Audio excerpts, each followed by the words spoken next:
महिना भयो आउनुहुन्न। एक दिन म यता चाहिँ आइहालेको बेला यसो आउनु भएछ, के भन्नुभएछ, कुरा बिगारेर जानुभएछ है। प्रधानमन्त्री सदनप्रति उत्तरदायी बन्नुपर्छ भनेर कराउनु पर्ने स्थिति छ त्यहाँ। अब तपाईहरुलाई थाहै छ हैन, त्यही संसदको एउटा सदस्य हो प्रधानमन्त्री। त्यो संसद भनेको चाहिँ तपाईहरु हो क्या।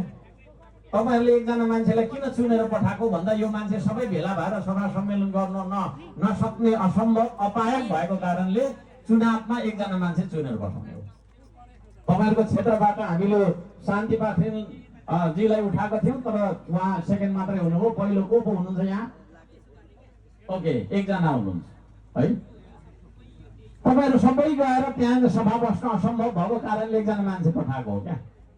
त्यो एकजना मान्छे भनेको तपाईहरु हो। हामीले सोधेको प्रश्न भनेको तपाईहरुले सोधेको प्रश्न हो। अनि यो लोकतन्त्रमा यो नेपाली जनताले सोधेको प्रश्नको उत्तर प्रधानमन्त्रीले दिनुपर्छ कि पर्दैन? प्रश्नको उत्तर दिनै आउँदैन। चिल भएर बसिरहेको छ। अचम्म लाग्छ है।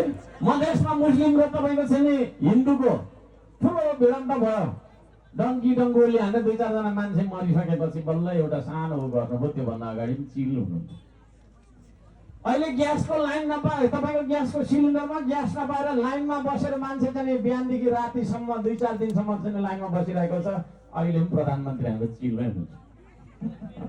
अहिले मुस्ताङ जानु भएको छ अरे भन्ने सुने। फेरि बाटोमा पहिरो गयो भन्ने सुने। कता हो है? बर्खा मासमा कहाँ घुम्ने हो? मौसम पनि जान्नुपर्छ। चिल मात्रै भाडो हुँदैन है। कराउँदा यसपालि तपाईको चाहिँ 10 गते चाहिँ आउने कुरा छ। 2-4 प्रश्न मैले पनि सोधौँ भनेर राखिरहेको छु।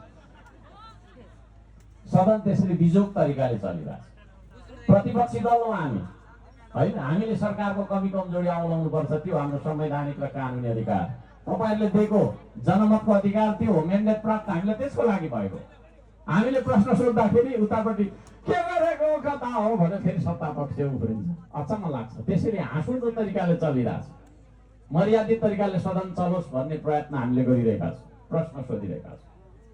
जनताको जनजीविका, खानेपानी, ग्यास, पेट्रोल हैन, बिजुली, यी कुराहरुमा चाहिँ तपाईको महँगी बढाइएको छ, मूल्य वृद्धि गरिएको छ। फेरि मूल्य वृद्धि भए पनि सहज रूपमा प्राप्त भए त हुन्थ्यो पो त? छैन। सरकारको चाल जस्तो मलाई लाग्छ। कि त हामीले ग्यासको लागि तिरेको पैसा कुन चाहिँले ल्याम्मा हान्दियौ, यहाँ त ल्याम्मा हान्ने चलन पनि छैन है। सहकारीमा डाक्टर तपाईको चाहिँ खाइ नखाइ बचत गरेको सहकारी संचालकलाई ल्याम्मा हानिदिन्छ। अनि कता हो के भन्छ अनि एउटा जीविका